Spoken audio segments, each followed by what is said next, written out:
Hi, this is Sam of Hunter's Design Studio, and I'm going to talk to you about how I built my cutting table today. My cutting table is made of two IKEA butcher blocks. The name is Forhoja, I think, Forhoja, and you can see one here, the second one is behind it, and they have drawers in them and a couple of shelves, and one of the things that's really great is they have wheels on one end.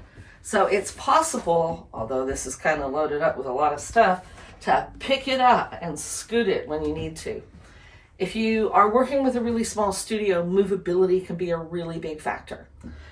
So how did I do this? I bought two of them, and they are clipped together here and here, and we'll show you that, with the kind of hardware that clips together the leaf in a dining room table. You can pick them up at the hardware store pretty easily. Now, one of the things about IKEA furniture is that sometimes it isn't as repeatably accurate. Like you'll buy two pieces and they're not quite the same size. And that's actually what happened here. There's a little bit of a lift in the second one of these, okay? And so what I do is I have 3 cutting mats on it. So there's always the one I'm using, the next one, a new one, in case I damage the one that I'm using. As a professional quilt maker and quilt designer, I don't have time to go shopping when I break things. I always want to have a spare. And then the one that I just wrecked is underneath. So there's always 3 of them here. Another reason why I like this particular configuration is it fits the 24 by 36 mat. The larger the cutting surface, the more accurate you can be. I don't have to fold my fabric in 4 to cut. I only have to fold it in 2. But I also have a great 6 to 8 inches at the back of the table right here for all my stuffs. And this comes from an office supply store, as does this.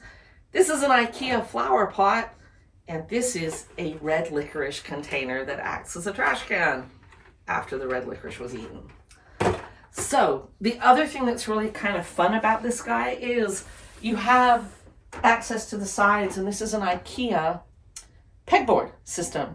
And I have it on both sides, so any of my weird and wonderful rulers or my weird and wonderful cutting mats can go right here down the side, and they don't take up flat space anywhere in my studio because it's kind of small. If you have any questions, let us know. So one thing to note when you buy a butcher block like this, the way the shelving is slat shelving, and sometimes that can make things just kind of unstable in there. So I went out and bought, this is 1/8 inch press board. You can get a huge sheet of this at the hardware store for, I don't know, 20 bucks.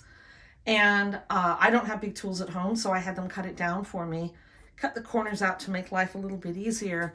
And I just put this in there instead. And then everything that I keep on it slides around really easily and nothing drops through or gets wobbly.